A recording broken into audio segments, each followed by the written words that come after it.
Nothing. Here goes nothing. Kai. Unbothered queen ka daw. To the point na na-invalidate mo ang feelings ng close friends mo.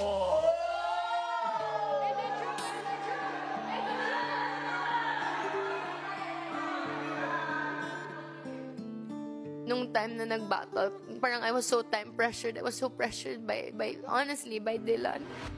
Opensa ka. Ngayon pa lang talo ka na kung depensa agad iniisip mo. O sige, round mo na. Galingan mo, ha? If it weren't for JM, would you have wanted Ate Jazz? Are you only calling her tropa kasi ikaw na yung nag-a-adjust?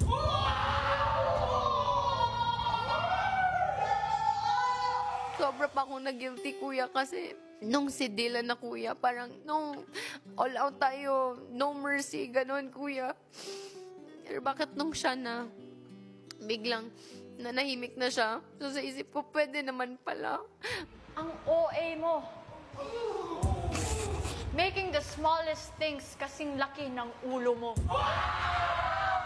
So sa isip ko, pwede naman pala. Bakit pag ako hindi pwede? Bakit sinabihan niya ako na huwag kang mag-isip na ganyan? Parang acting lang yan, Jazz. Kaya mo yan. So parang I felt like I didn't have a choice. Jaren,